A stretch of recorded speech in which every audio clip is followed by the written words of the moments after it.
कृपामया हे दयालो हे व्योमकेश शितिकण्ठगणादिनाथ भस्मांगरागनुकपालकलापमाला विश्वेश विश्वभवनाशक विश्वरूप विश्वात्मक त्रिभुवनैक गुणाधिकेश हे विश्वनाथ करुणामय दीनबंधो नमस्ते नमस्ते नमस्ते विश्वनाथ।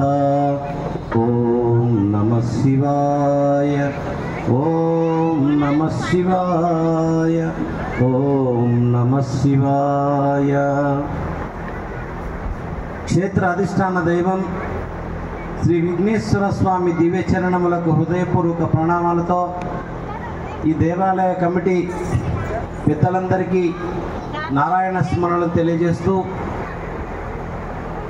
ఇక్కడ వేదిక అలంకరించిన పెద్దలకి గీతా ప్రచారకులకి మరి నారాయణ గారికి చల్లా నారాయణ గారికి వారి మిత్రులకి గీతా ప్రచారకులందరికీ పేరు పేరున నారాయణ స్మరణలు తెలియజేస్తూ మరి మాజీ సైనికులకి మా హృదయపూర్వక ధన్యవాదాలు తెలియజేస్తూ ఈ వచ్చిన మాతృమూర్తులకి భక్తులందరికీ శివస్మరణలు తెలియజేస్తూ 16వ సంవత్సరంలోకి అడుగు పెడుతున్నాం। 15వ వార్షికోత్సవం మరి 15 సంవత్సరాల నుంచి గుడి అనేకమైనటువంటి మంచి కార్యక్రమాలు చేస్తూ అసలు ఆలయం అంటే ఏమిటి, దేవాలయాల యొక్క ఆవశ్యకత ఏమిటి అంటే విఘ్నేశ్వరుడు మరి ప్రథమ పూజలు అందుకుంటున్నాడు। కారణం ఏంటి? మాతృభక్తి పరాయణుడు।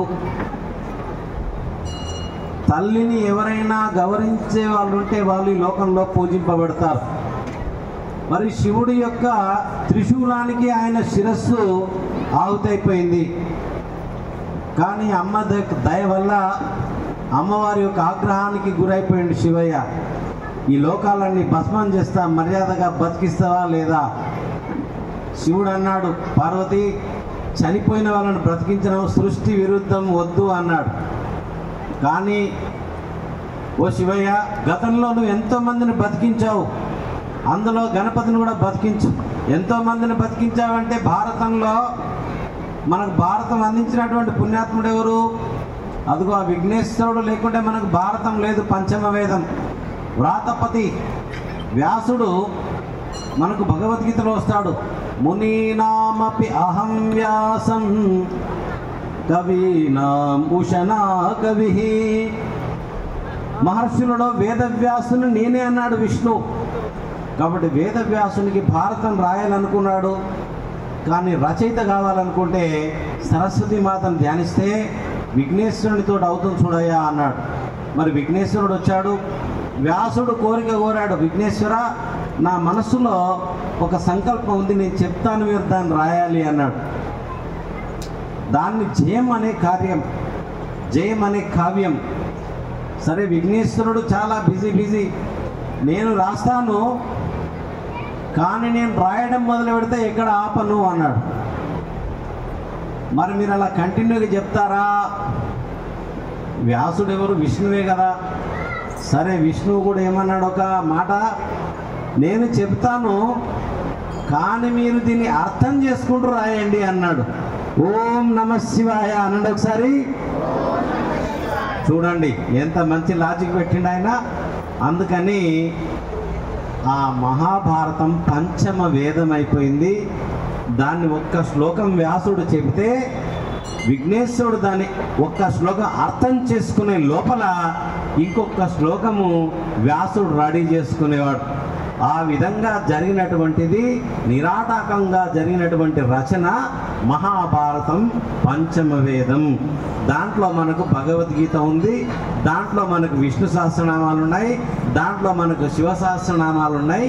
అటువంటిది మనకు అందించినట్టు రచన చేసినటువంటి పుణ్యాత్ముడు విఘ్నేశ్వరుడు। కాబట్టి మొట్టమొదట ఎవరిని పూజ చేస్తాం మనం? ఎక్కడైనా విఘ్నేశ్వరునే పూజించాలి।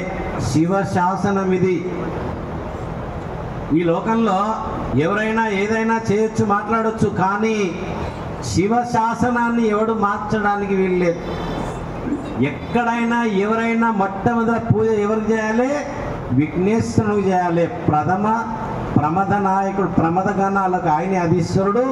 తొలి పూజలు అందుకునేటటువంటి అర్హతను పరమశివుడు ఇచ్చాడు, పార్వతి ఇచ్చారు. కాబట్టి విఘ్నేశ్వరుడు మూలాధార స్థితోసి నిత్యం. మన భారతదేశంలో దేహో దేవాలయ, జీవో ప్రోక్త సనాతన. మనకు షట్చక్రాలు ఉన్నాయి. సప్తమ చక్రం అయితే ఇక సహస్రారం ఉంది. మూలాధారం నుంచి ఆజ్ఞాచక్రం, విశుద్ధ, అనాహత, మణిపురక, స్వాదిష్టాన. మూలాధారం అనేది మూలమైనటువంటి చక్రంగా ఆ మూలాధారంలో విఘ్నేశ్వరుడు ఉంటాడని మనకు పెద్దలు చెప్తున్నారు, భారతీయ సంస్కృతి చెప్తుంది. కాబట్టి విఘ్నేశ్వరుడు యొక్క ఆరాధన వల్ల అన్ని విఘ్నాలు తొలగిపోతాయి అనేది మనకు చరిత్ర చెప్తుంది. కాబట్టి మరి విఘ్నేశ్వరుని యొక్క గొప్పతనం ఇంత అంత అని చెప్పడానికి వీల్లేదు. కాబట్టి మనం ప్రధానంగా మనది భారతదేశం, మనది పురాణాల దేశం, మనది ఉపనిషత్తుల దేశం, మనది వేదాల దేశం. ఈ దేశం ఎప్పుడు కూడా ఎవరి మీద దాడి చేయలే. ఈ దేశం ఎప్పుడు కూడా శాంతిని బోధించింది, భక్తిని బోధించింది, ముక్తిని బోధించింది. ప్రపంచంలో ఎన్నో మతాలు ఉన్నాయి, కానీ ఏ మతం ఎవడికి వాడే నా మతం గొప్పదనుకుంటారు. కానీ ప్రపంచంలో ఏదైనా గొప్ప మతం ఉందంటే అది హిందూ మతం, హిందూ ధర్మమే. ఎందుకు? ప్రతి వాణ్ణి గౌరవిస్తుంది భారతీయ సంస్కృతి. ఎవరిని తక్కువ చేయలే. కారణం ఏంది? మనకు భగవద్గీత ఉంది.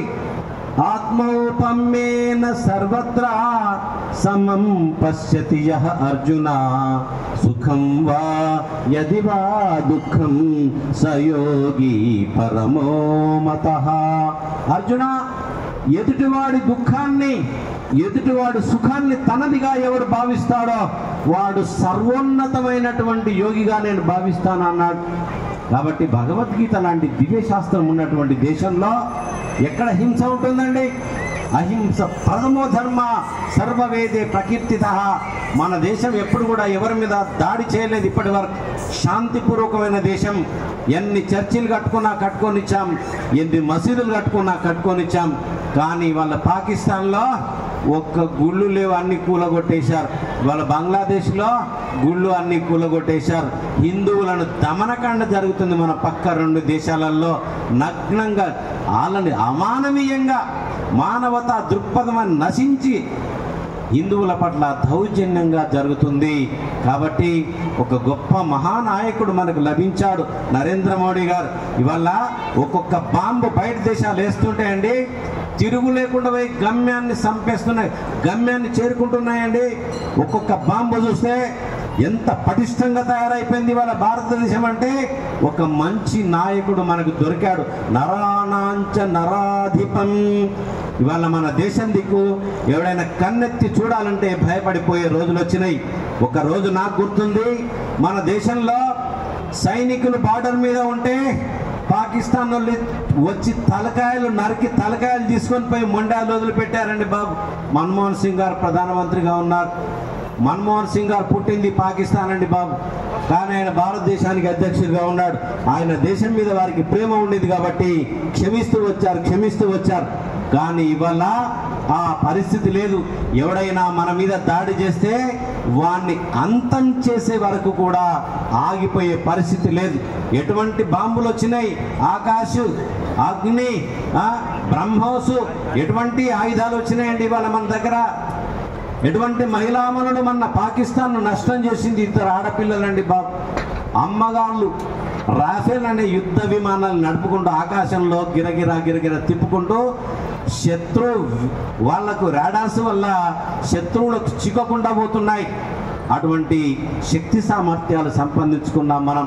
కాబట్టి మనం మొట్టమొదటిగా భక్తిని పెంపొందించుకోవాలి, దేవాలయాలకు రావాలి. సమాజం అంతా ఇక్కడ జరుగుతుందండి. ఆలయం ఎవరింటికి ఇంతమంది పోతామండి మనం? ఒక్క ఆలయానికి అగ్ని పురాణంలో ఉంటుందండి, బాగా గుర్తుపెట్టుకోండి. ఎవరైనా గుడి కడుతుంటే ఎంత దోస్తే అంత ఇవ్వాలంట. ఒక్క ఇటుక ఇచ్చినా కూడా వాడికి స్వర్గలోకం వస్తుందని చూడండి. చాలామందికి గుడి కడుతుంటే ఒక్క ఇటుక నుంచి నీకు ఎంత స్తోమత ఉంటే అంత. కానీ చాలామంది ఏంటంటే ఎవరో చేస్తారు ఏందో చేస్తారు అనుకోవద్దు. ఆలయం దేవాలయాల వ్యవస్థ చాలా గొప్పది. అంతటా ఉన్నటువంటి భగవంతుడు ఆ మూర్తిలో మాత్రం లేడా? భాగవతంలో మనకు ఎక్కడ రాని భగవంతుడు చూపెట్టు, ఈ స్తంభంలో ఉన్నాడా అంటే ప్రహ్లాదుడు ఏం చెప్పాడు? ఇందుగలడందు లేడని సందేహంబు వలదు చక్రి సర్వోపగతుండు ఎందెందు వెదికి చూచిన అందందే గలడు దానవాగ్రని వింటే. కాబట్టి ముఖ్యంగా ఈరోజు మనకు కొంచెం శివతాండవం తెలంగాణ నాట్యం ఇది కొద్దిగా వినాలే. కూచిపూడి ఆంధ్ర నాట్యం, భరతనాట్యం తమిళనాడు నాట్యం, కథక్ ఒరిస్సా నాట్యం. తెలంగాణ వాళ్ళకు శాస్త్రీయ నాట్యం ఉందా లేదా? ఉన్నది. రామప్ప దేవాలయం మీద వరంగల్ దగ్గర కాకతీయుల నాటి గుడిలో కార్నర్ స్టోన్స్ మీద బొమ్మలను చిత్రీకరిస్తే ఆ బొమ్మలను చూసి డిజైన్ చేశారు. ఇప్పుడు మా ఇద్దరు కుమారులు ఆ శివతాండవం చేస్తారు. దీన్ని పేరిణి శివతాండవం అంటారు. దీన్ని తెలుగు యూనివర్సిటీలో పీజీ బ్యాచిలర్ ఆఫ్ ఆర్ట్స్ 3 ఏళ్ల కోర్సు ఉంటుంది. పీజీలో 2 ఏళ్ల కోర్సు 5 ఏళ్ల కోర్సుగా ఉంటుందండి. అది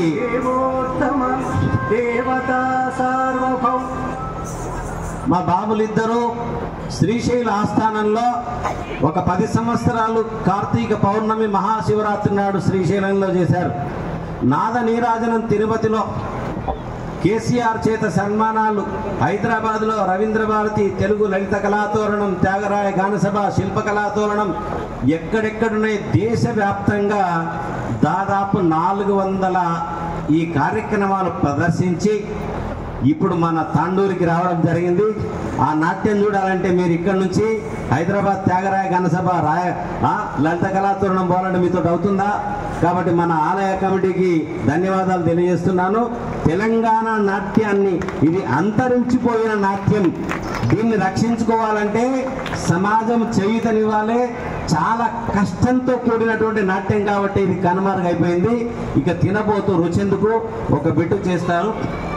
రండి బాబు, కొంచెం మనం సైడ్కి వెళ్దాం గురుజీ, సైడ్కి వెళ్దాం. ఒక ఇటు సైడ్ ఒక నాట్ సైడ్ వచ్చే సైడ్ కూర్చోండి.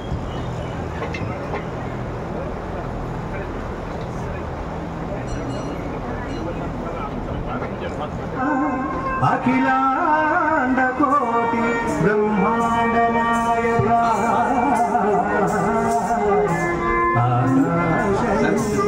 శ్రీ చిదంబర నటరాజ స్వామి బహుపరా సర్వవాద్యం పంచముఖ శబ్దనర్తనం అవధారయా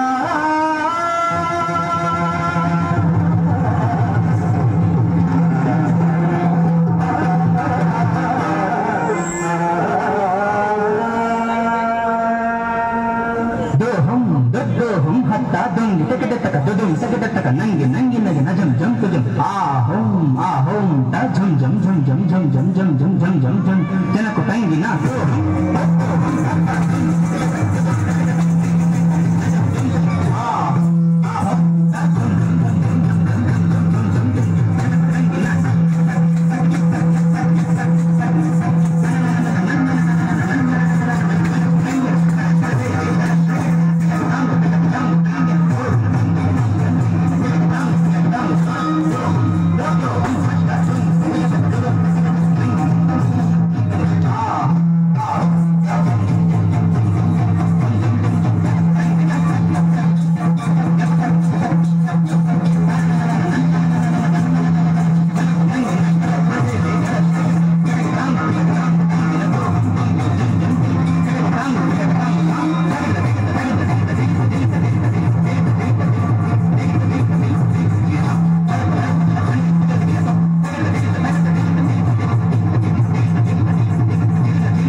ఓం నమ శివాయ అనండి ఒకసారి.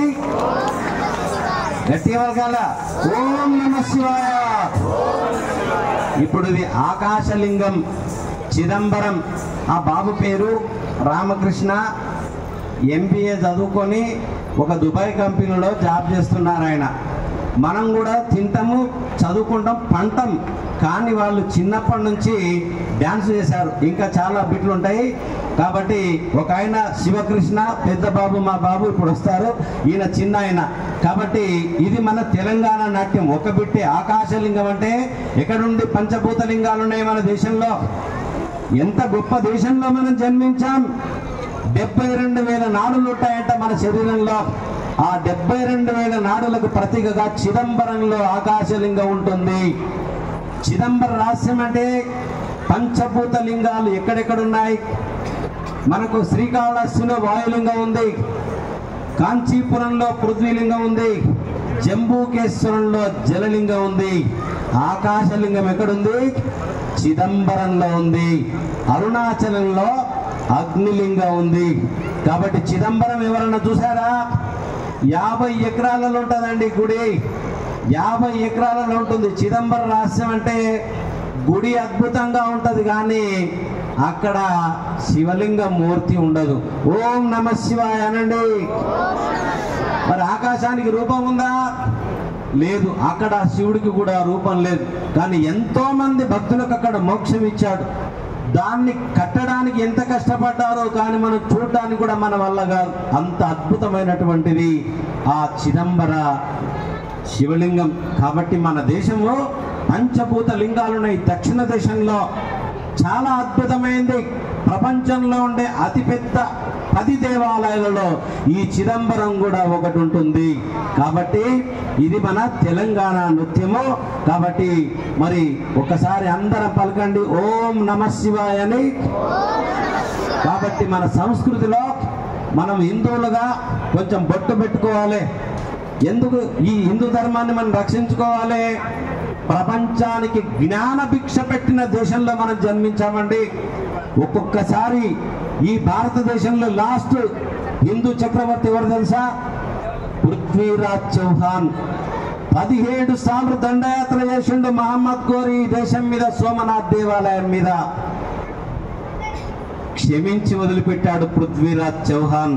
ఒక్కసారి హిందువుల యొక్క అనైక్యత వల్ల, హిందువుల యొక్క ద్రోహం వల్ల ఈ పృథ్వీరాజ్ చౌహాన్ ను పట్టుకొని ఆఫ్ఘనిస్తాన్ తీసుకొని వెళ్ళి బంధించారు. పృథ్వీరాజ్ చౌహాన్ ఏమన్నాడు? ఒరే, 17 సార్లు నీకు ప్రాణభిక్ష పెట్టినరా, ఈ ఒక్కసారి నేను ఓడిపోయినంత మాత్రాన నేను ఓడిపోయిన అనుకున్నావురా అన్నాడు.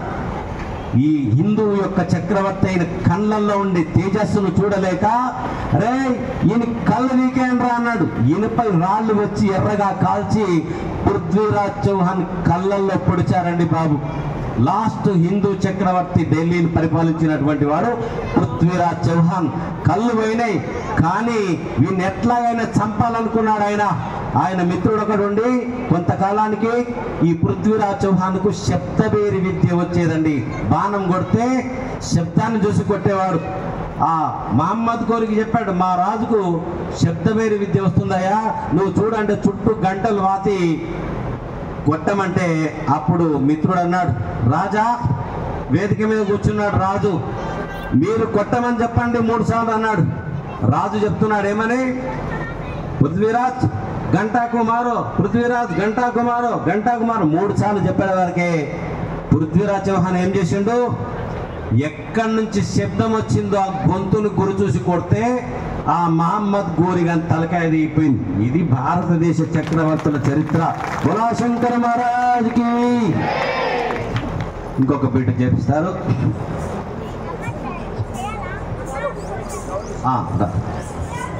ఈ బాబు శివకృష్ణ, ఆయన బీకామ్ అయిపోయింది, ఒక కంపెనీలో జాబ్ చేస్తుంటారు తుక్కుడులో.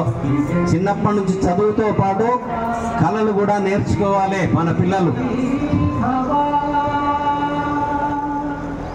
దేవదేవోత్తమ దేవతా సార్వభౌమ అఖిలాండ కోటి బ్రహ్మాండ నాయక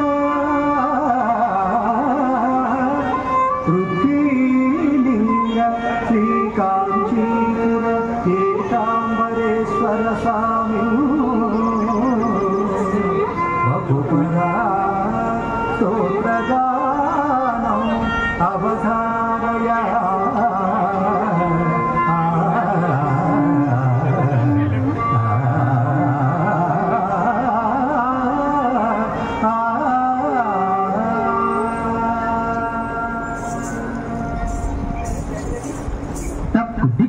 డింకు కుటరెట్టుకు డడింగ్ కుటరెట్టుకు డింకు కుటరెట్టుకు డెక్కుకు డెక్కుకు డెక్కుకు డెక్కుకు డింగ్ డింక డింకు తగ తడింగ్ కుటటై డెగగ డెగగ డెగగ డెగగ డెగగ డటటి కుటటటి కుటటటి కుటటటి కుటటటి కుటటటి కుటటటి కుటటటి కుటటటి కుటటటి కుటటటి కుటటటి కుటటటి కుటటటి కుటటటి కుటటటి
ఓం నమ శివాయ. ఓం నమ శివాయ. గట్టిగా పలకాల. ఓం నమ శివాయ. ఓం నమ శివాయ. ఏ వేదంబు పఠించలుత భుజగంభే శాస్త్రముల్ చూచే తానే విద్యాభ్యాసంబునచ్చరి చెంచే మంత్రమోహించే బోధావిర్భావ నిదానముల్ చదువులయ్యా కావు నీ పాద సంసేవా శక్తియే కాక జంతు తతికిన్ శ్రీకాళహస్తీశ్వరా. కాబట్టి ఒక్క సాలెపురుగుకు మోక్షం ఇచ్చిందంట శివయ్య. ఒక ఏనుగుకు మోక్షం ఇచ్చాడు, ఒక పాముకు మోక్షం ఇచ్చాడు, అడవుల్లో తిరిగే చెంచువాడికి మోక్షం ఇచ్చాడు. సాలెపురుగు మోక్షం ఎందుకు ఇచ్చాడండి? ఏ వేదంబు పఠించ లూత. లూత అంటే సాలెపురుగు. సాలెపురుగు ఎందుకు మోక్షం ఇచ్చాడు భగవంతుడు? కొద్దిగా వినాలి జాగ్రత్తగా. తినడానికేమో నోర్లు ఒక్కటిచ్చాడు మనకి, వినడానికేమో రెండిచ్చాడు దేవుడు మనకి. భక్తిలో మొట్టమొదటిది శ్రవణం, వినాలే. ఎవడి గురించి వినాలే? భగవంతుడి గురించి వినాలే. ఎవ్వని శుభనామమే పొద్దునడు వంగ సంసార బంధంబు సమసిపోవు. ఎవని అవతారమిల్ల భూతములకు సుఖమున వృద్ధి సొరది చేయు. ఎవని చరితంబు హృదయంబు చేర్పంగా భయమంది మృత్యువు పరువు పెట్టు. ఎవ్వని పదనది నేమారు జలముల సేవింప నైర్మల్య సిద్ధి కలుగు. ఒక సాలెపురుకు మోక్షం ఎందుకు ఇచ్చాడండి?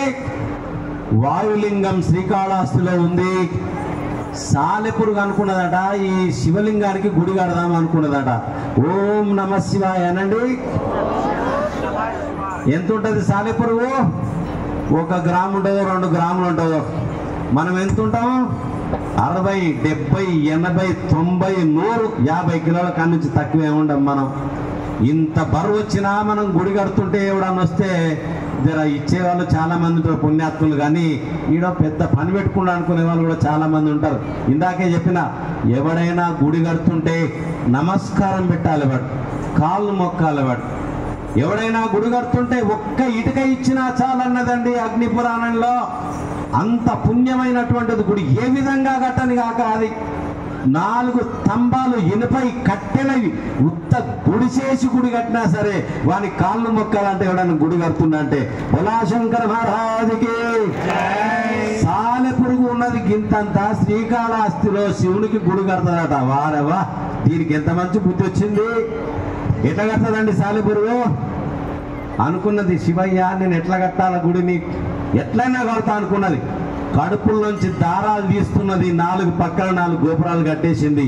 బోలాశంకర మహారాజుకి జై. అబ్బా, ఈ సాలెపురుగు నిజంగా ఎంత ఆత్మబలం ఉందిరా అనుకున్నాడు శివయ్య. కానీ దీనికి నిజంగా నా మీద ఎంత భక్తి ఉందో చూద్దామని ఒక అగ్నిని ముట్టించి ఆ గోపురాల్ని కాల్చేస్తున్నాడు. సాలెపురుగు ఎంత బాధ అవుతుందండి.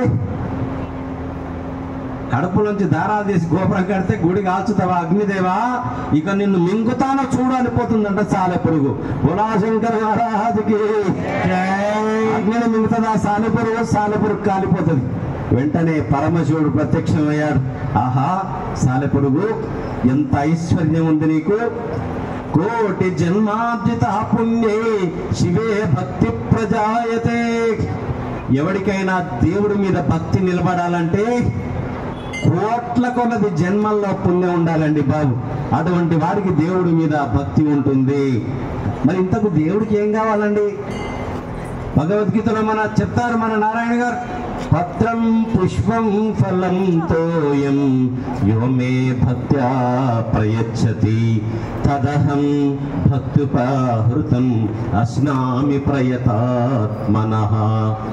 ఒక్క పుష్పం, ఒక్క తులసీదళం, ఒక్క మారేడు దళం, దోసెడు నీళ్ళు, ఒక్క పండు పెట్టలేమండి దేవుడు. ఏం కావాలండి దేవుడికి? భద్రాచల రామదాసు, తెలుగు భాష గొప్పది, తెలుగు నేల గొప్పది, తెలుగు నేలలో జన్మించిన మనమంతా గొప్పవాళ్ళం. చిరుతర భక్తిని ఒక్క తులసి దళమర్పణ చేయువాడు కేచర గరుడోరగ ప్రముఖ సంఘములో వెలుగన్ సదా భవత్.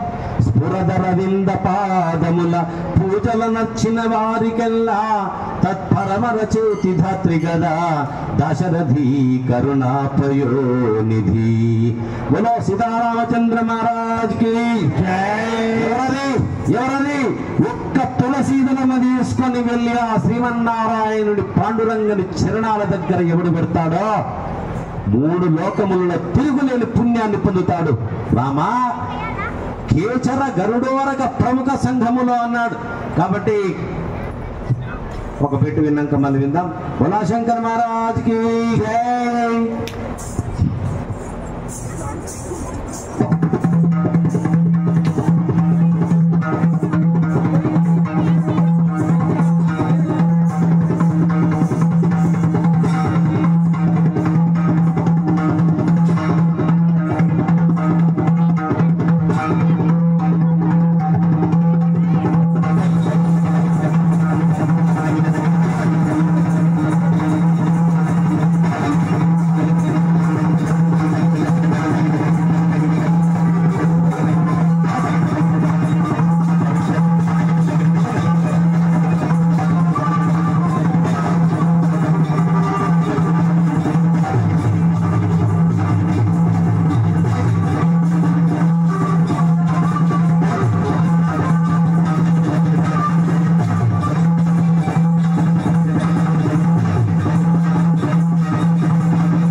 గట్టిగా పలకాలి. ఓం నమః శివాయ.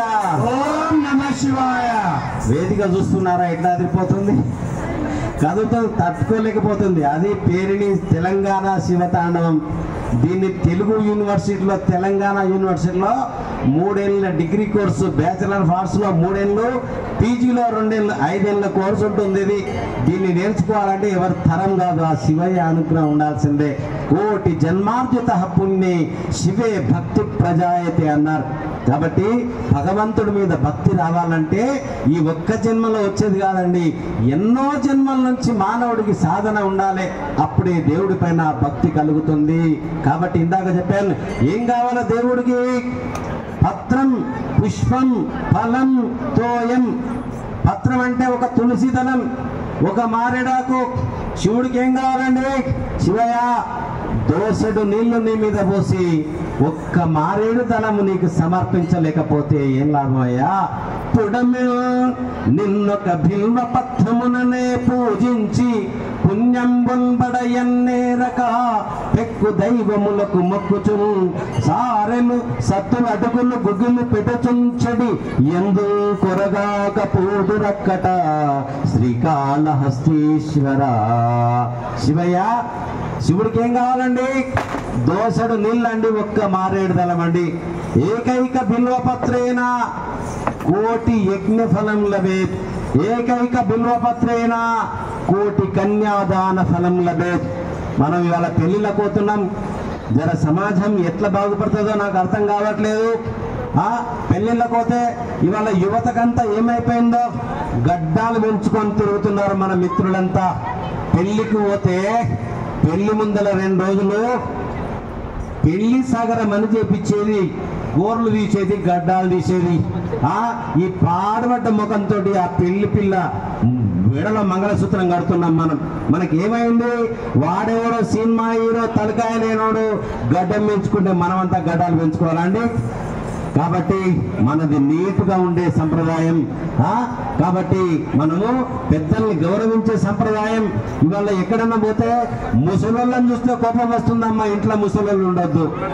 అయ్యా, ఈ లోకాన్ని ఉద్ధరించినటువంటి వాళ్ళు జగద్గురు శంకరాచార్యులు.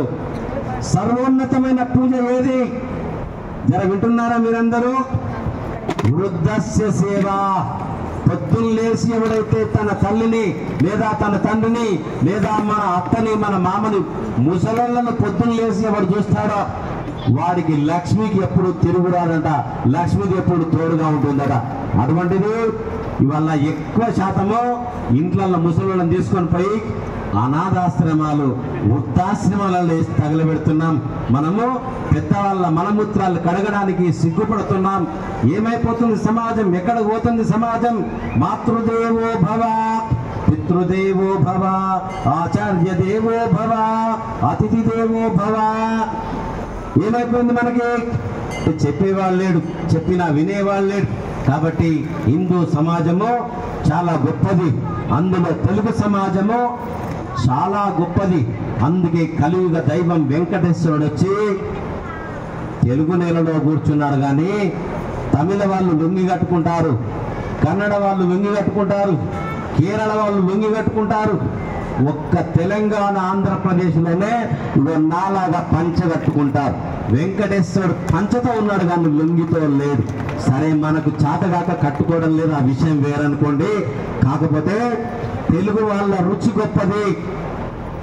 ఈ దేశం 6 సార్లు తిరిగిన కాశ్మీర్ టు కన్యాకుమారి, పూరి జగన్నాథ్ నుంచి పశ్చిమంలో ద్వారకాధీశుడు ఉంటాడు. ఎక్కడ పోయినా తెలుగు వాళ్ళంత మంచి భోజనం చేసేవాడు నాకెవడు కనిపించలే. తెలుగు వాళ్ళ మంచి భాష, తెలుగు వాళ్ళ మంచితనం, ప్రతి వాణ్ణి తెలుగు వాళ్ళు గౌరవిస్తారండి. ఇవాళ మన రాష్ట్రంలో మార్బడి షాపులు ఉన్నాయి. ఇంట్లోకి నల్లాలు పైపులు కొనాలంటే రాజస్థాన్కి వెళ్ళి వచ్చి వాళ్ళు కొన్నారు. గల్లీ గల్లీల్లో కిరాణా షాపులు వాళ్ళు నడుపుతున్నారు. మీరు ఎవరన్నా వెళ్ళి పక్క ఆంధ్రలో బతకండి, చూద్దాం మీకు చేతనైతేనేమో. బతకలేం మనం. కాబట్టి మన తెలుగు నేల, మన తెలంగాణ నేల ప్రేమ భూమి. కాబట్టి చాలా గొప్ప భూమి. ఇటువంటి భూమిలో మనం జన్మించాం. కాబట్టి దేశభక్తి కూడా మనకు అవసరం. ఇవాళ ఏమైపోయింది? ఆ సైనిక సోదరులను చూస్తుంటే ఎట్లా బతుకుంటారండి వాళ్ళు? ప్రతి క్షణం మృత్యుతో చెలగాటమాడి ఇక్కడ వచ్చి కూర్చున్నారు వాళ్ళు. ఓం నమ శివాయ.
ఓం నమ శివాయ అనండి. ఓం నమ శివాయ అంటే ఏం లాభమో, దూర్జటి గారు 500 సంవత్సరాల కింద పద్యాలు రాశారు. పవి పుష్పంబగు అగ్నిమంచగు నాకు పారంబు భూమి స్థలంబగు శత్రుండతి మిత్రుడౌట విషము దివ్యాహారము ఎన్నగా అవని మండలి లోపలం శివ శివేత్యాభాషణోల్లాసికి శివ నీ నామము సర్వవశకరము శ్రీకాళహస్తీశ్వరా. జర చెవులు కడియండమ్మా, చెవులు వినడానికి ఉన్నాయి, నోరు తినడానికి ఉంది. 2 చెవులు ఇచ్చాడు దేవుడు, ఎక్కువగా వినాలి. 1 నోరు ఇచ్చాడు, తక్కువగా మాట్లాడండి, తక్కువగా వినండి. మనమేమో 3 పూటలు తింటున్నాం, 2 పూటలు చాయ్ కాఫీలు. దీనికి పని ఎక్కువ చెప్తున్నాం, దీనికి పని ఎక్కువ చెప్తలేం. కాబట్టి శ్రవణం మొట్టమొదటి భక్తిలో వినాలే. అందుకే విఘ్నేశ్వరునికి చెవులు పెద్దగా ఉంటాయి, వింటాడు. కాబట్టి శ్రద్ధావాన్ లభతే జ్ఞానం అన్నది భగవద్గీత, వినండి. కాబట్టి శివుడి గురించి వినాలే. మంగళప్రదుడు, పవి పుష్పం బగు. పవి వజ్రం అన్నిటికంటే గట్టిగా ఉంటుంది, మెత్తగా అయిపోతుందట. అగ్ని మంచకు కాలుతుంది అగ్ని, కానీ చల్లగా అయిపోతుందట. నాకు పారంబు భూమి స్థలం బగును. నడవడానికి మార్గం లేదు, రాళ్ళు నీళ్లు నిప్పులు ముళ్ళు ఉన్నాయి, పూల బాటగా మారుతుందట. శత్రుండతి మిత్రుడవుట. నీవు శత్రువు ఉంటే వాడిని మిత్రుడుగా మారుతాడు. నీవు చావాలని కూడా విషం పెడితే విషము దివ్యాహారము అమృతంగా మారుతున్నది. ఎవరికి? ఎన్నగా అవని మండలి లోపల. ఎవరికి? శివ శివేత్యాభాషణోల్లాసికి శివ నీ నామము సర్వవశకరము శ్రీకాళహస్తీశ్వరా. శివయ్య, ఎవ్వడి నాలుకల పైన నీ నామముందో నమశివాయని, వాడికి ఈ లోకంలో వశీకృతము కాని వస్తువు ఏది లేదు పో అన్నాడు. నిప్పై పాతక దూల శైల మడచున్ని నామమున్మానవులు దాపుల్ దవ్వున విన్ననంతక భుజార్పోదత క్లేశములు తపోదేరుక ముక్తులవుతురని శాస్త్రంబులు మహాపండితులు చెప్పంగా తమకింక శంకలుండవనెనా శ్రీకాళహస్తీశ్వర. శివయ్య, నమశివాయ అనేది అగ్ని లాంటిది. ఎవడి చెవుల్లో పడ్డదో, ఎక్కడి నుంచి విన్నాడో వాడి పాపాలు క్షణ మాత్రంలో పటాపంచలైపోతాయని ఎవరు చెప్తున్నారు? శాస్త్రంబులు మహాపండితులు చెప్పంగా తమకింక శంకలుండవలెనా శ్రీకాళహస్తీశ్వర. కాబట్టి తలరాతను మార్చుకోవడానికి 2 మార్గాలు ఉన్నాయి మన దగ్గర. ఒకటి భగవద్గీత, ఒక్కటి శివారాధన. శివుడి మీద కొంచెం నీళ్లు పోస్తే తలకాయ రాత మారిపోతుంది. భగవద్గీత ఎవడు పట్టుకుంటాడో వాడి తలకాయ రాత మారిపోతుంది. కాబట్టి వాళ్ళ భగవద్గీత చదువుదామంటే భక్తులలో ఎవరింటికి పోయినా మా ఇంటికి వద్దు, మా ఇంటికి వద్దు, మా ఇంటికి వద్దు అంటున్నారు.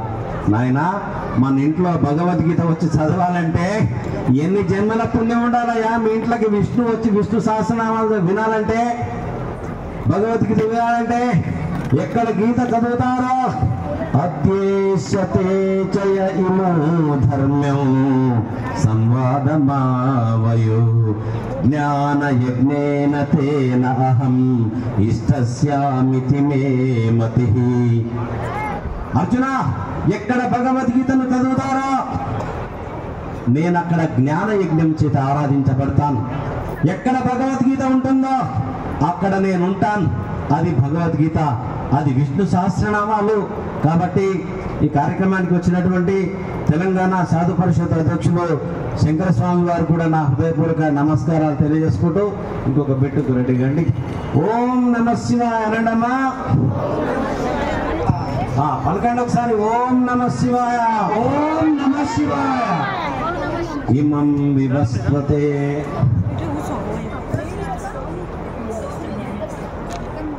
స్తవం భగవతో విష్ణోర్వ్యాసేన కీర్తితం పఠేద్య ఇచ్చేత్ పురుషః శ్రేయ ప్రాప్తుం సుఖాని చ. ఎక్కడ విష్ణు సహస్రనామాలు చదువుతారో లక్ష్మీదేవి అక్కడ ఉంటుందట. మన గ్రామంలో విష్ణు సహస్రనామాలు భగవద్గీత చదివే భక్తులు మనకు అందుబాటులో ఉన్నారు.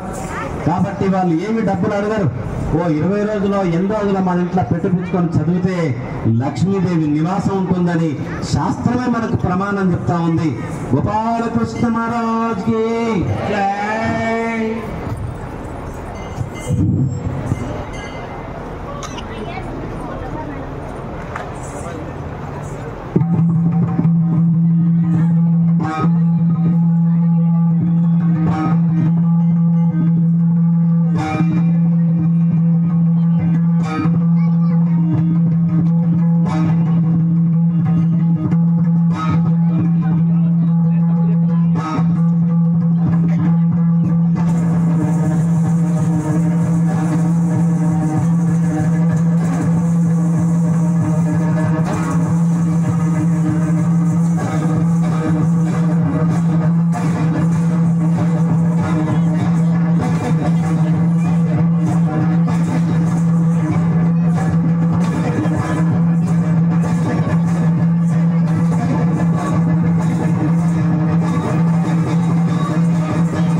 శివాయ అనండి.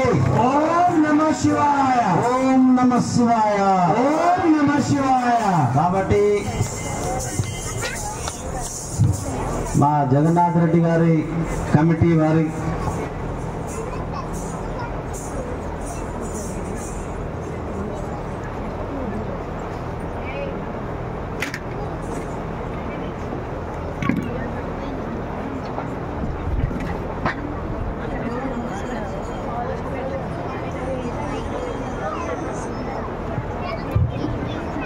ఆత్మీయ బంధువులారా, మరి ఈ నృత్యం అనేది తెలంగాణకు ప్రాంతానికి సంబంధించింది. ఇది కాలక్రమంలో కనుమరుగైపోయింది. అంతరించిపోయిన నృత్యాన్ని కాకతీయుల రాజ్య కాలంలో వరంగల్ దగ్గర ఉండే రామప్ప దేవాలయంలో ఆ పిల్లర్ స్టోన్స్ ఉంటాయి కదా, ఆ స్తంభాల మీద చెక్కారు. దాన్ని చూసిన ఒక మహానుభావుడు కొంచెం జాగ్రత్తగా వినాలండి. మన జీవితంలో ఇది చూడటము సాధ్యం కాదు, మనకు చేయడము సాధ్యం కాదు. దాన్ని సింగపూర్లో జన్మించాడు రామకృష్ణ అని, నటరాజ రామకృష్ణ అని బిరుదిచ్చారు ఆయనకు మన తెలుగు వాళ్ళు. ఆయన జన్మత సింగపూర్లో జన్మించి తల్లిదండ్రులు తెలుగు వాళ్ళు కాబట్టి మళ్ళీ మన తెలంగాణ ఆంధ్రప్రదేశ్కి వచ్చారు. ఆయన వచ్చి ఆంధ్రదేశంలో కాదు భారతదేశంలో ఉండే అన్ని నాట్యాలు పరిశోధనలు చేసి ఒకసారి ఎందుకు ఆ గుడికి వెళ్ళిపోతే ఆ బొమ్మలను చూసి ఈ శబ్దాలు, ఈ నాట్యము ఇవన్నీ ఒక డిజైన్ చేసి దీనికి ఒక రూపకల్పన చేసి వారు ఒక 4 సంవత్సరాల కింద కాలగర్భంలో గతించిపోయారు. కాబట్టి ఇది తెలంగాణ నాట్యం చాలా కష్టతరమైనటువంటిది. యూనివర్సిటీ తెలుగు మన తెలంగాణ యూనివర్సిటీలో ఇది ఒక 5 సంవత్సరాల కోర్సుగా కూడా ఉన్నది. ఇటువంటి దివ్య నాట్యాన్ని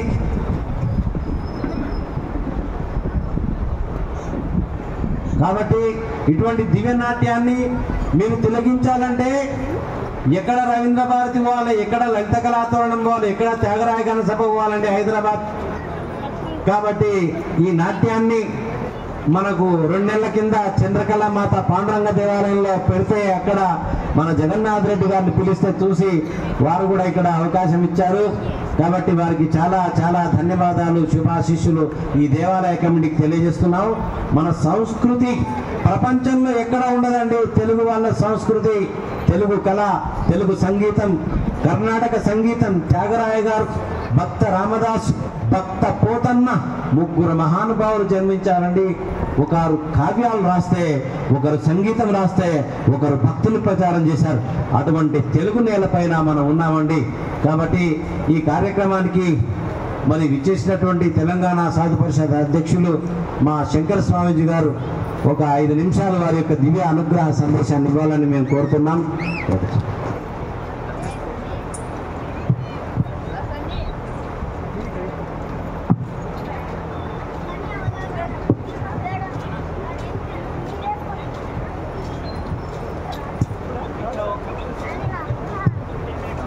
ఇంకొక బిట్ ఉంటుంది, స్వామి అనుగ్రహం ఉంటుంది.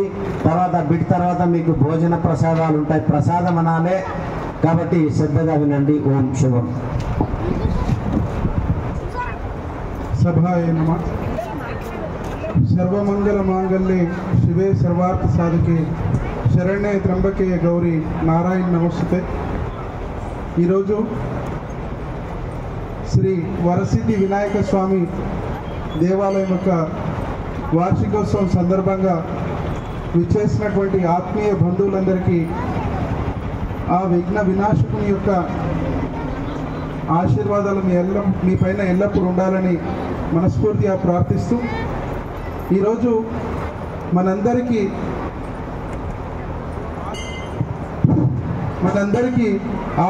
ఆధ్యాత్మిక చైతన్యాన్ని ఇవ్వడానికి విచ్చేసినటువంటి శ్రీ పూజ్యులు భక్త సురేష్ గారి పాదపద్మములకు ప్రణమిలుతూ, దేవాలయ అధ్యక్షులైనటువంటి వారికి, విచ్చేసినటువంటి బంధువులకు అందరికీ నమస్కారం. గురుగారు ఆధ్యాత్మికం గురించి వారి ముంగల మేము చెప్పడం సాహసమే అవుతుంది. వారి యొక్క మహానుభావులు, వారి యొక్క కార్యక్రమాలు చూస్తూ ఉంటాను. అలాగే తాండూరులో వారు అనేక కార్యక్రమాలు నిర్వహించారు. వారి ముంగల మేము ఆధ్యాత్మికత గురించి చెప్పడం చాలా పెద్ద సాహసమే అవుతుంది. బంధువులారా, మొన్న నా అనుభవం చెప్తాను. మొన్న మనం పహల్గామ్లో 26 మందిని పొట్టన పెట్టుకున్నారు, కేవలం మత ప్రాతిపదికన. అది కేవలం పురుషుల్నే మహిళల యొక్క సింధూరాలను తూర్చాలని పని గట్టుకొని కేవలం హిందువులైతే చాలు 26 మందిని చంపేశారు. దానికి బుద్ధి చెప్తూ మన భారత ఆర్మీ వారికి ధీటైన సమాధానం ఇచ్చింది. ఏ సింధూరాన్ని అయితే తూర్చారో అదే ఆపరేషన్ సింధూర్ పేరిట పాకిస్తాన్ని అల్లకల్లోలం చేసింది. అంతటి జవాన్లకు, ఆర్మీ జవాన్లకు నా మనసా వాచ కర్మణ ప్రణమిలుతూ వారికి సెల్యూట్ చెప్తున్నాను. బంధువులరా, మరి అందరి లోపల సందేహం వచ్చింది. ఈ ఆలోచన ఎందుకు వచ్చింది అంటే, నేను మొన్న గోవా రాష్ట్రానికి వెళ్ళాను. అక్కడ సనాతన సంస్థ యొక్క అఖిల భారత సమావేశాలు జరిగాయి.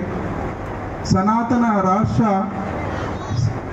శంకరావ మహోత్సవం అని. అక్కడ నాతో పాటు ఎయిర్ మార్షల్ ఉన్నాడు, త్రిపుర మేఘాలయ గవర్నర్ రవీంద్ర ఘోష్ గారు, తథాగత్ రాయ్ గారు, అలాగే బంగ్లాదేశ్ వచ్చినటువంటి రవీంద్ర ఘోష్ అనేటువంటి సుప్రీంకోర్టు లాయరు. మేమందరం పక్క రూముల్లోనే ఉన్నాం, గవర్నర్ గారు, మేము, వీరంతా. ఒక 3 రోజుల పాటు కలిసి మాకు రోజు సమావేశాలు. అక్కడ కొన్ని విషయాలు, మరి మోదీ గారు ఇంత చేసిండ్రు, పాకిస్తాన్ అల్లకలం మరి యుద్ధం చేసింటే అయిపోతుండే, ఆ పీఓకేని ఆక్యుపై చేసుకుంటే అయిపోతుండే, ఆ యుద్ధం ఏదో మొత్తం చేసింటే అయిపోతుండే. కానీ మోదీ గారు చేయాల్సిందంతా చేసేసారు. పాకిస్తాన్ని సర్వనాశనం చేసేసారు. మిగిలిందేం లేదు. అక్కడ తాగడానికి నీళ్ళు లేవు, ఎయిర్పోర్ట్లో వ్యవస్థ లేదు, వాళ్ళకున్నటువంటి ఉగ్రవాదులను ఏరిపారేసి, ముఖ్యంగా సింధు నది జలాలని ఆపేసాడు. మరి పాకిస్తాన్ ఇంకా యుద్ధం ఏం చేయాలి? ఒకవేళ యుద్ధం చేస్తే ఏమవుతుంది అంటే, ఇక్కడ ఆర్థిక వనరులు కావాలి. ముఖ్యంగా భారతదేశానికి బయట ఎంత శత్రువులు ఉన్నారో అంతకంటే ఎక్కువ డబల్ శత్రువులు మన దేశంలో ఉన్నారు. మన ఎక్కడ దూరం లేరు. అదేదో కాశ్మీర్లు ఉన్నారు, మళ్ళీ పశ్చిమ బెంగాల్ ఉన్నారు, అదేదో కేరళ మన ఇంటి పక్కనే ఉన్నారు. అంత దూరం అవసరం లేదు. మొన్న రోడ్ల మీద పాకిస్తాన్ జెండాలు నతికెడితే మన కళ్ళ ముందల్ని పీకేసారు టెర్రరిస్టులు. వాళ్ళంతా ఆ జాతి కాదు, టెర్రరిస్టులే వాళ్ళంతా, జెండాలు వీకిన వాళ్ళంతా. అంటే మన పక్కనే ఉన్నారు. మరి పీఓకం తీసుకుంటే అయిపోతుందా అంటే, ఇంతకంటే ఎక్కువ శత్రువులు, అంతకంటే టెర్రరిస్టు బంకర్లు అంతా ఆనే ఉన్నారు. కాబట్టి ఇదంతా తీసుకోవడానికి సమయం పడుతుంది. మరి 10-15 రోజుల సమయం తీసుకుంటూ 22 తారీఖు నాడు వారు కాల్చి చంపేస్తే 6వ తారీఖు నాడు మనందరిని మ్యాక్ డ్రిల్ పేరిట మనందరిని పంపించి 6వ తారీఖు రాత్రి వేసి పడేసిండు. అంటే దానికి సమయం కావాలి. అంటే మన లోపల అపోహలను తొలగించడానికి నేను అడిగిన, సార్ యుద్ధం చేసింటే అయిపోతుండే కదా అని అంటే, వారు చెప్పారు, ఎయిర్ మార్షల్ గారు మాతో పాటు ఉన్నారు కాబట్టి దానికి ఒక సమయం ఉంటుందని చెప్పారు. నాతో పాటు రవీంద్ర ఘోష్ గారు, బంగ్లాదేశ్ నుంచి వచ్చినటువంటి ఒక న్యాయవాది. బంగ్లాదేశ్లో అమాయక హిందూ మహిళలపైన, అమాయక హిందూ యువతులపైన అత్యాచారాలు జరుగుతుంటే అక్కడ రవీంద్ర ఘోష్ అంటే చాలు, అక్కడ ఉన్నటువంటి న్యాయ వ్యవస్థ, అక్కడ ఉన్నటువంటి పోలీస్ వ్యవస్థ భయపడేది. అంతటి మహోన్నతమైనటువంటి, అంతటి కట్టర్ హిందుత్వవాది బంగ్లాదేశ్ హిందూ సంఘానికి ఆయన అధ్యక్షుడు ఉన్నాడు రవీంద్ర ఘోష్. అట్లాంటి హిందూ సంఘానికి నాయకుడైనటువంటి రవీంద్ర ఘోష్ గారి మొన్న పరిస్థితి ఏంటంటే, సుమారు 5 కోట్ల విలువైనటువంటి ఇల్లుని రాత్రికి రాత్రే డిస్మెంటల్ చేసి పడేశారు.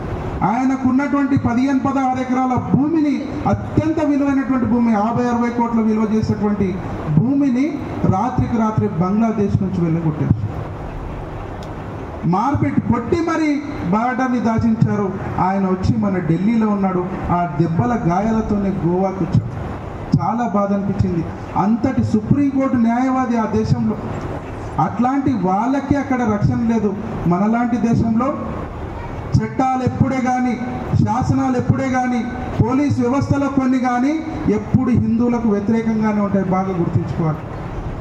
విష్ణు శంకర్ జైన్ లాయర్ గారు మొన్న మాతో కలిసి కూర్చొని మాట్లాడినప్పుడు, అదే కాశీ విశ్వనాథ దేవాలయం ఉన్నటువంటి జ్ఞానవాపి మస్జిద్ ఏదైతే మా టెంపుల్ ఉందో, ఆ అక్రమ నిర్మాణం పైన డాన్స్ ఏదైతే ఉందో దాన్ని మనం హ్యాండ్ ఓవర్ చేయడానికి కొర్రీలు పెడుతుంది.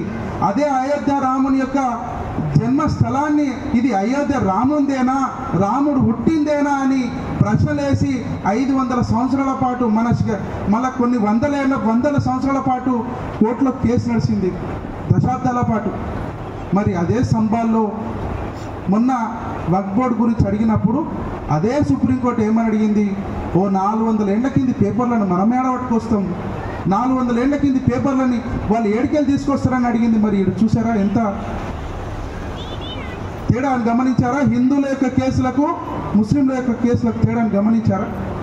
ఏ రోజైనా మొన్న వారు అన్నారు, విష్ణుశంకర్ జైన్ గారు, ఏదైతే భారత రాజ్యాంగం ఉందో ఆ రాజ్యాంగంలో ఉన్నటువంటి సెక్యులరిజం అనేటువంటి పదం ఈ దేశం యొక్క సెక్యులరిజాన్ని నాశనం చేస్తుంది అనే పదం చెప్పారు. ఏదైతే రాజ్యాంగ వ్యవస్థ అనేది ఏర్పాటు చేసిందో భారత రాజ్యాంగాన్ని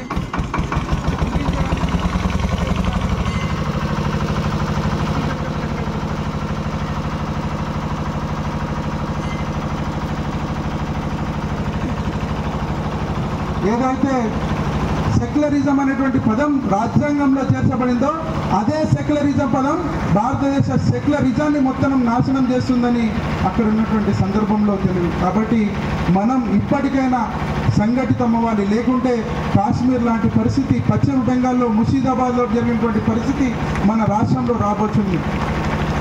మొన్న జరిగినటువంటి పహల్గామ్లో జరిగినటువంటి దాడి లింకులు చూస్తుంటే అక్కడ కాశ్మీర్లో దొరికితే తర్వాతది మన హైదరాబాద్లో దొరికింది.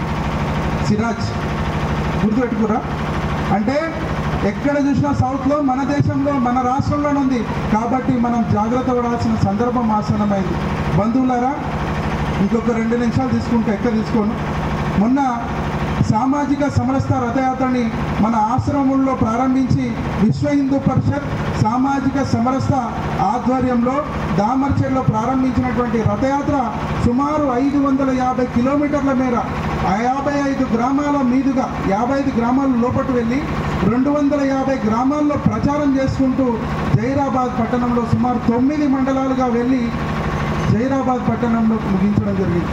ఈ దారిలో వట్పల్లి మండలంలో దుద్యాల ఆశ్రమం దగ్గర ఒక గ్రామంలోకి వెళ్ళాం. అక్కడ ఉన్నటువంటి సేవా బస్సులో ఒక దళిత సామాజిక వర్గానికి చెందినటువంటి మతం మారినటువంటి మహిళ ఇంటికి వెళ్ళాం.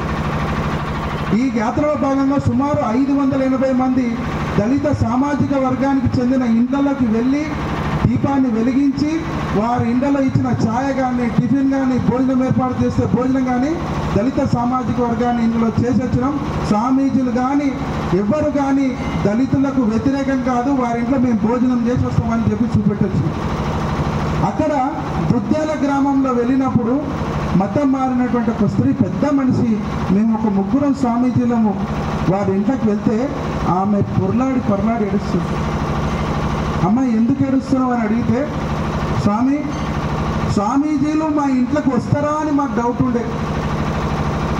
ఇంతవరకు మేము ఒకరోజు నాకు ప్రాణం మంచి లేకుంటే ఒక అమ్మ అన్నది హనుమాన్ దేవాలయానికి వెళ్ళు, అక్కడ ప్రదక్షిణాలు చేసుకోరా, నీకు ఆరోగ్యం మంచిగా అవుతా అని చెప్తే నేను హనుమాన్ దేవుని యొక్క దేవాలయానికి వెళ్ళి మెట్లెక్కుతుంటే ఒక ఆయన వచ్చి, బొమ్మ గుడెందు మెట్లెక్కినో నడు బయటికి అని చెప్పేసి గుడి బయటికి వెళ్ళగొడితే ఒక పాస్టర్ తెల్లారి నా ఇంటికి వచ్చి నువ్వు మతం మారితే నీకు అన్ని బాగా అవుతాయి అంటే ఆయన మాయ మాటలు విని నేను మతం మారినా. కానీ ఈరోజు స్వయంగా స్వామీజీలు మా ఇంటికి వచ్చారు, నా జన్మ దండమైంది స్వామి అని చెప్పేసి ఆమె పొరలాడి ఏడుస్తుంది. అమ్మ మరి నువ్వు మరి ఇప్పుడైనా మతం మారుతావా, మళ్ళీ మన ధర్మంలోకి రాను మళ్ళీ అని అంటే, స్వామి నేను మళ్ళీ మన ధర్మంలోకి వచ్చేస్తా, మరి ఇంకోసారి పాస్టర్ గిటంగా వస్తే ఏం చేస్తామంటే మీరు అందరూ వచ్చిన వాడు ఇంకోసారి వస్తే చెప్పు తీసుకుని పెట్టి తొలిస్తా అని చెప్పి. అంటే మనం కులాలుగా వర్గాలుగా విడిపోతున్నటువంటి హిందూ సమాజం ఇప్పుడు ఏకీకృతం కావాల్సిన సమయం వచ్చింది.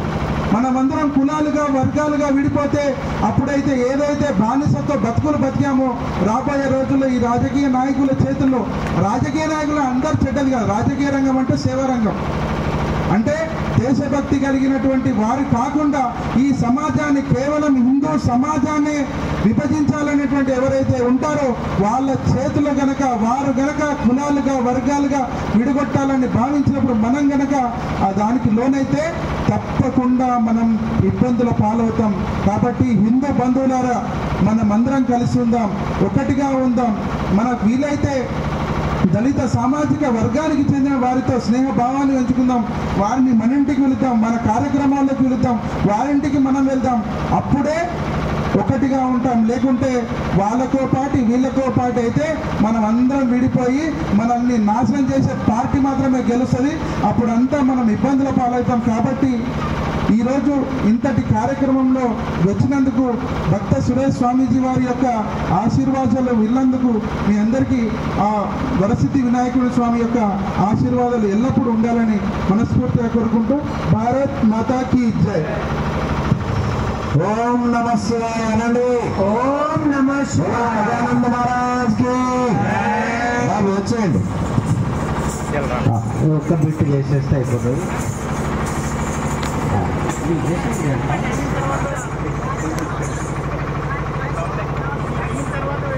रे हुरे हुरे रिंकिन काहु काहु रे कंजरी कंजरी जय रे जग जग जगनंद लास्ट में तो रिंकिन टक डिक टक डिन दुक दर रे हुरे काहु जय रे जग काहु काहु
विघ्नेश्वर महाराज की,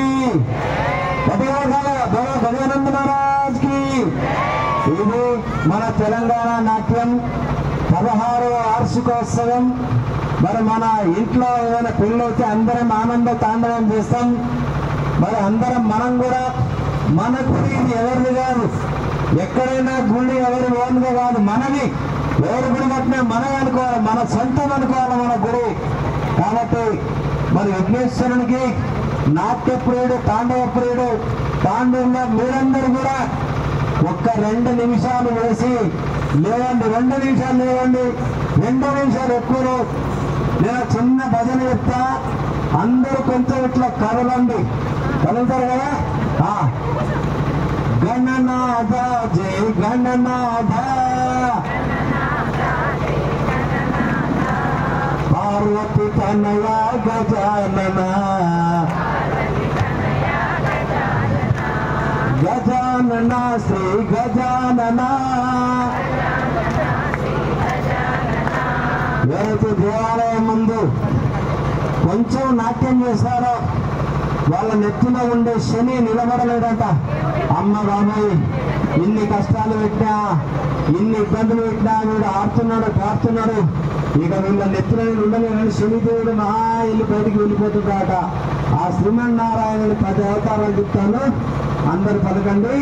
మత్స్యావతార నారాయణ, మత్స్యావతార నారాయణ, కూర్మావతార నారాయణ, కూర్మావతార నారాయణ, వరహావతార నారాయణ, వరహావతార నారాయణ, నారాయణ శ్రీమన్నారాయణ, నారాయణ శ్రీమన్నారాయణ, నరసింహ రూప నారాయణ, నరసింహ రూప నారాయణ.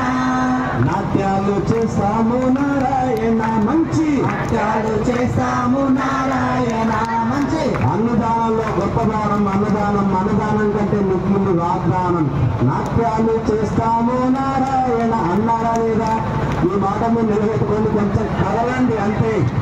పరశురామ రూప నారాయణ రామ రూప నారాయణ శ్రీరామచంద్ర నారాయణ శ్రీరామచంద్ర నారాయణ బలరామ రూప నారాయణ బలరామ రూప నారాయణ కృష్ణావతార నారాయణ కృష్ణావతార నారాయణ రుద్రావతార నారాయణ రుద్రావతార నారాయణ బుద్ధి తెచ్చుకుంటాము నారాయణ మంచి బుద్ధి తెచ్చుకుంటాము నారాయణ మంచి కలిగావతార నారాయణ కలిగావతార నారాయణ కష్టాలు తొలగించు నారాయణ మా కష్టాలు తొలగించు నారాయణ మా లాస్ట్ అండ్ ఫైనల్ ఒక్క నిమిషం ఇస్తున్నా. ఆ శనిదేవుడు మీద కూర్చొని కూర్చున్నాడ, ఎవరైనా ఆర్తలేరా ఎవరైనా ఆర్తలేరా పట్టుకుందాం అనుకుంటాడట. ఆయనకు మనం అవకాశం ఇవ్వకండి, కనీసం ఇట్లా ఆగండి. ఓన్లీ హాఫ్ మినిటే. నందలాల యదు నందలాల నందలాల యదు నందలాల బృందావన గోవిందలాల బృందావన గోవిందలాల గజానన శ్రీ గజానన గజానన శ్రీ గజానన పాహి పాహి గజానన పాహి పాహి గజానన పరమ దయాలో గజానన పరమ దయాలో గజానన గజానన మహారాజ్కి నాట్యం చేసిన భక్తులందరికీ ఈ కార్యక్రమానికి సహకరిస్తున్న భక్తులందరికీ నాకు అవకాశం ఇచ్చిన పెద్దలకి నా హృదయపూర్వక ధన్యవాదాలు. ఓం అసతోమా సద్భ్రమయ తమసోమా జ్యోతిర్భ్రమయ నిర్భోర్మా. ఓం శాంతి శాంతి. లోకా సమస్త లోకా సమస్త లోకా సమస్త సర్వం అనండి. శ్రీ వరసిద్ధి వినాయక స్వామి దివ్య చరణార్పణమస్తు. శుభం భూయాత్. ధన్యవాదాలు. ఇప్పుడు మన ముందు పేడి శివతాండం చేసినటువంటి వారిద్దరిని కూడా ఆలయ కమిటీ సన్మానించాల్సింది కాబట్టి వారిని సన్మానించాల్సిందిగా ఆలయ కమిటీ అధ్యక్షులు శ్రీ చంద్రకాంచారి గారిని, అదేవిధంగా శ్రీ శంకర స్వామి గారిని కూడా వారిని సన్మానించాల్సిందిగా కోరుతున్నాం. మన ముందు శివుడి తాండవం ఎట్లుంటుందో మనం సినిమాలను చూసినాం, కానీ ఇప్పుడు ప్రత్యక్షంగా మన ముందు చూపించినటువంటి వాళ్ళు కూడా చాలా ధన్యులు. మనం వీక్షించినటువంటి మనమందరం కూడా చాలా ధన్యులము. వారిని సన్మానిస్తున్నారు. వారు చేసినటువంటి నృత్యానికి సంతోషించి మన దేవాలయం అధ్యక్షులు గారు 1116 కూడా వారికి సత్కారం చేస్తున్నారు. కాబట్టి ఇవ్వవలసిందిగా మనవి. చూడండి, ఇంత పెద్ద కార్యక్రమం మేము 15 సంవత్సరాల నుంచి 14 సంవత్సరాల నుంచి ఒక్క రూపాయి ఒక్కరి దగ్గర అడగలేదండి. గుర్తుపెట్టుకోండి, 99% ఎవరిని పైసలు అడగలేదు. 1% మాత్రము అక్కడ పోయేటప్పుడు అక్కడ వాళ్ళు రాస్తే హుండీలో పడితే, కాకపోతే నోట్ ద్వారా అడిగితే నాకు ఫోన్ చేస్తే తీసుకున్నాం. ఇది సత్యమైనటువంటి విషయము. వేదిక మీద నుంచి చెప్తున్నాను. ఇప్పటికి కూడా అదే మీరందరూ ఇచ్చినటువంటి దాంతో ఇక్కడ వ్యవహారం చేయించినాం. ఎవరికి కష్టపెట్టలే, ఎవరు పోయి కూడా ఎవరిని అడగలేదండి. 99%. 1%తోటి సుమారు ఎంత ఖర్చు అయిందో చూడండి.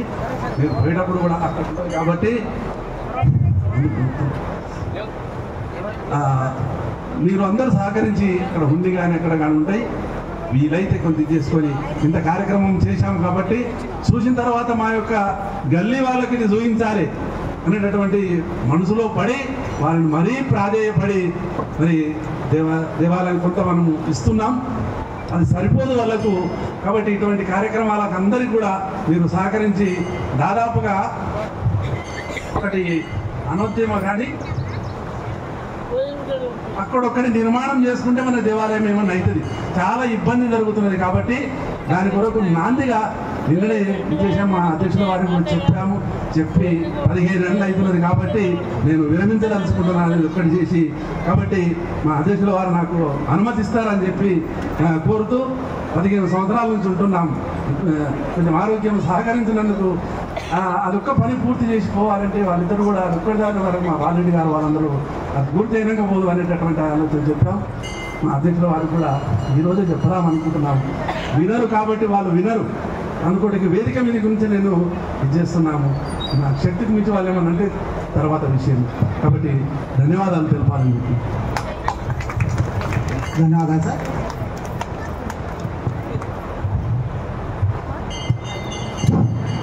బంధువులారా, నేను మొన్న కోడంగల్లో శనివారం నాడు ఒక కార్యక్రమంకి వెళ్ళాను. మన ప్రాంతం దగ్గర మన తాండూకి పక్కల చిట్లపల్లి గ్రామానికి చెందినటువంటి ఒక బాబు గురించి, ఒక యువకుని గురించి మీకు పరిచయం చేయాలనుకుంటున్నాను.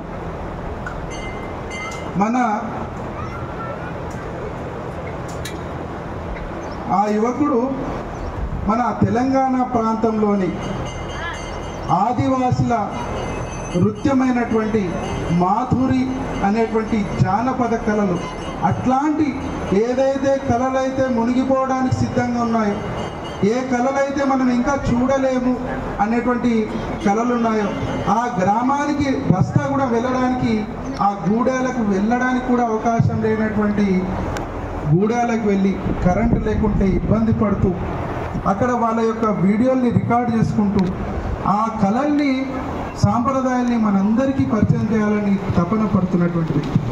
మాధురి నృత్యానికి తెలంగాణ ప్రభుత్వం తరపున, భాషా సాంస్కృతిక శాఖ తరపున అధికారిక భారత ప్రధానమంత్రి అయినటువంటి నరేంద్ర మోదీ గారి ఆధ్వర్యంలో వారి యొక్క సూచనలతో రిలయన్స్ అధినేత అంబానీ గారి ఇంట్లో వారి యొక్క సహకారంతో నిర్వహించినటువంటి వేవ్స్ అనేటువంటి కార్యక్రమంలో 3 రోజుల పాటు అంబానీ గారి ఇంట్లో ఉంటూ అక్కడ కార్యక్రమాలన్నింటినీ కొరియోగ్రాఫర్గా ఉన్నటువంటి వ్యక్తి. అలాగే ఎర్రకోట పైన జరిగేటువంటి కార్యక్రమం